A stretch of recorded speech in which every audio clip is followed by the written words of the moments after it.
Hello everyone, steno with Arihant पर आपका स्वागत है। यह डिक्टेशन मेवाड़ सीरीज से होगी जिसकी गति 85 शब्द प्रति मिनट रहेगी।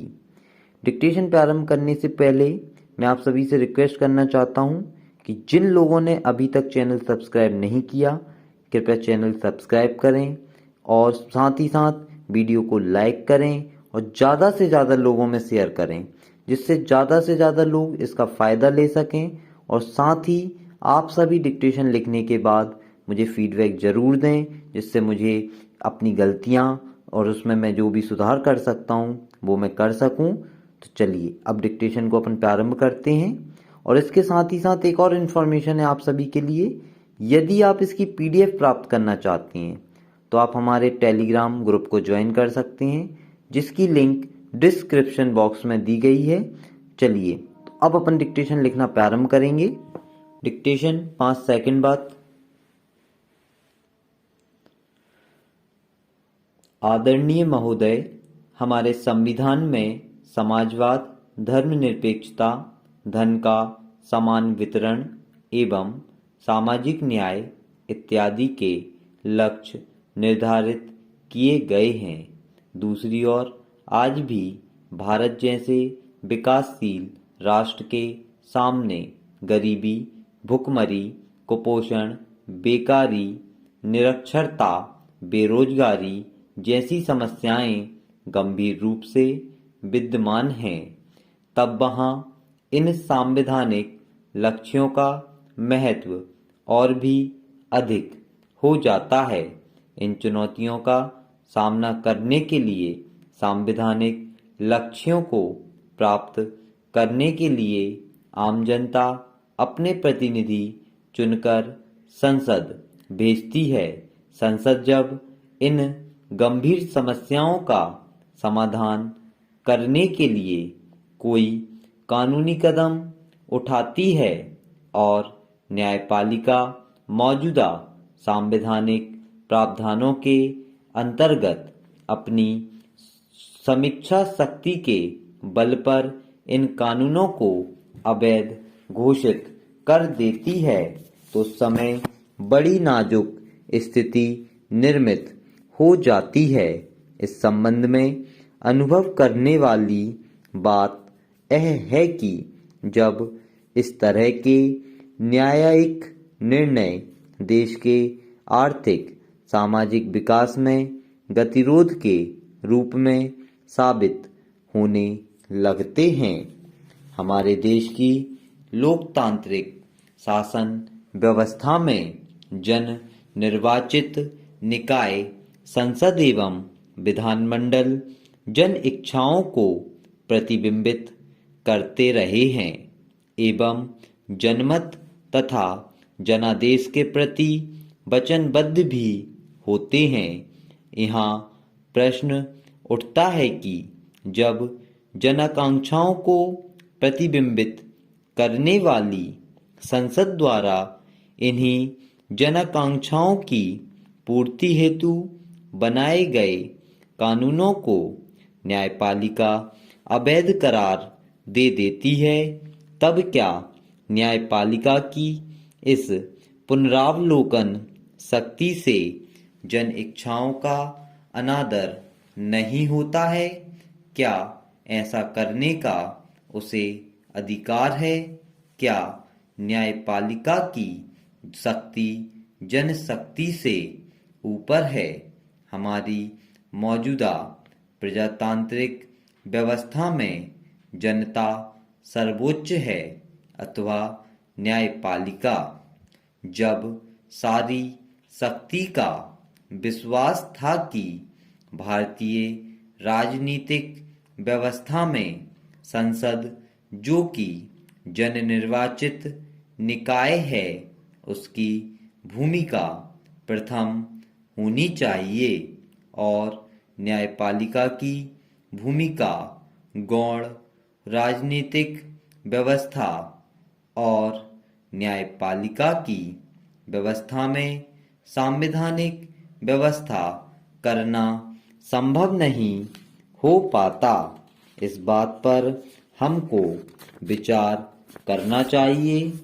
सभाध्यक्ष जी, अब मैं छठवां प्रश्न जो शिक्षा विभाग के बारे में करना चाहता हूँ, आपका ध्यान आकर्षित करते हुए निवेदन करता हूँ कि पहाड़ी इलाकों में पढ़ाई की स्थिति यह है कि पाठशाला में बच्चों को छोटे छोटे कमरों में दरी पर बैठना पड़ता है।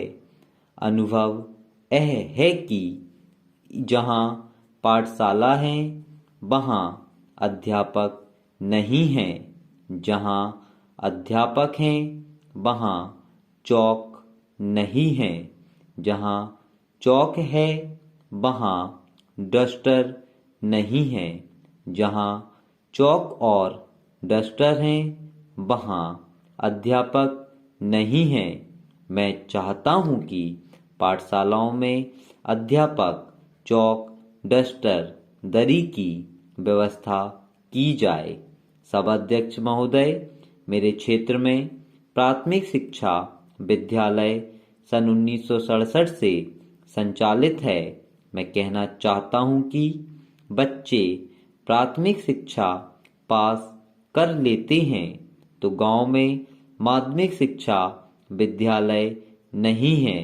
उन्हें माध्यमिक स्तर की शिक्षा प्राप्त करने के लिए कम से कम 5 कोस की दूरी तय करनी पड़ती है। जब माध्यमिक शिक्षा पास कर लेते हैं तो गांव में उच्चतर माध्यमिक विद्यालय नहीं है। उन्हें उच्चतर माध्यमिक स्तर की शिक्षा ग्रहण करने के लिए 10 मील की दूरी तय करनी पड़ती है। मैं विश्वास दिलाता हूँ कि यहाँ की आबादी करीब करीब 6000 है। यहाँ पर माध्यमिक एवं उच्चतर माध्यमिक विद्यालय खोलने की मांग काफी समय से चल रही है, किंतु आज दिनांक तक माध्यमिक एवं उच्चतर माध्यमिक विद्यालय की स्थापना नहीं हुई है, जिसके कारण शैक्षणिक विकास पूरी तरह से सीमित होता जा रहा है। मैं इस ओर आपका ध्यान दिलाना चाहता हूँ। उपसभाध्यक्ष महोदय, अब मैं 7वें प्रश्न पर आना चाहता हूँ। मेरे लोकसभा क्षेत्र के अंतर्गत ट्रांसफार्मर अधिक मात्रा में जल रहे हैं। जले हुए ट्रांसफार्मर की समय सीमा में मरम्मत न होने से किसानों की सिंचाई समय पर न होने से फसल खराब हो रही है। जनप्रतिनिधियों द्वारा अतिरिक्त ट्रांसफार्मर की मांग समय समय पर की जाती रही है, लेकिन क्षेत्र में स्थापित ट्रांसफार्मरों के उन्नयन के प्रस्ताव पर कार्यवाही नहीं हुई।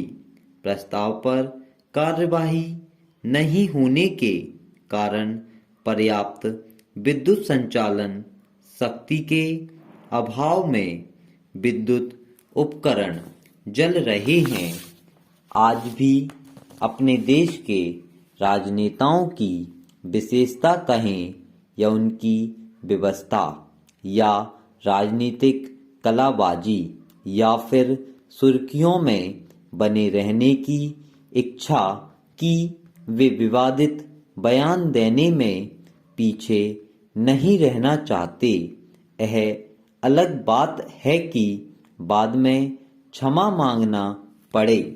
लोकसभा में बहुमत होने के बावजूद सरकार को कई मुद्दों पर पीछे हटना पड़ता है। इस बात से साफ प्रतीत होता है कि किसी भी अच्छे लोकतंत्र में विपक्ष का होना कितना जरूरी है, लेकिन कई बार यही विपक्ष अपने विरोध के अधिकार का गलत फायदा उठाने का प्रयास करने लगता है और सिर्फ विरोध के लिए विरोध करने लगता है।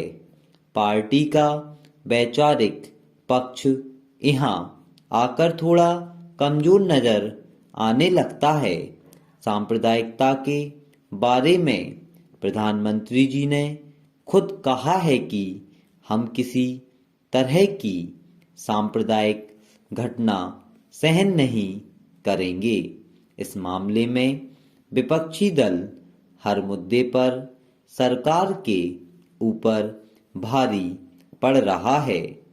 आजकल भ्रष्टाचार पर बड़ा हो हल्ला मचा हुआ है। आपको डिक्टेशन कैसी लगी? प्रत्यारोप का प्लीज लेट मी नो दौर इन द कमेंट चल रहा सेक्शन। है। Thank you. एक पार्टी दूसरी पार्टी पर आरोप लगा रही है। एक इंसान दूसरे इंसान को भ्रष्टाचारी मान रहा है। एक संगठन दूसरे संगठन पर अनियमितता के आरोप लगाता है। वास्तव में देखा जाए तो हर व्यक्ति दूसरे व्यक्ति के ऊपर लगी कालिक को देख रहा है और उंगली उठाता है, किंतु अपने चेहरे पर लगी कालिक को देखने की फुर्सत उसको नहीं मिल पाती है। वह दर्पण को झुठलाता है, झुंझलाता है और तोड़ देता है। इस तरह भ्रष्टाचार दूर करने की सारी कार्रवाई सतही बन जाती है। इस प्रकार तो भ्रष्टाचार कभी भी दूर नहीं हो सकता है, न इस बात की उम्मीद की जा सकती है।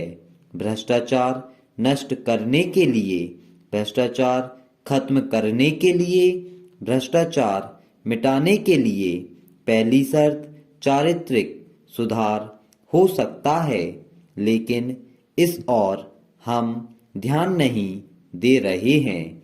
यह समझने के लिए पर्याप्त होगा कि सामाजिक जीवन में बिना चरित्र बल के भ्रष्टाचार दूर नहीं हो सकता है। यह सत्य है कि आवश्यकता से अधिक वस्तुओं का अपने और अपने परिवार के लिए संग्रहण करना भ्रष्टाचार ही होता है। स्टॉप। आपको डिक्टेशन कैसी लगी? Please let me know in the comment section. Thank you.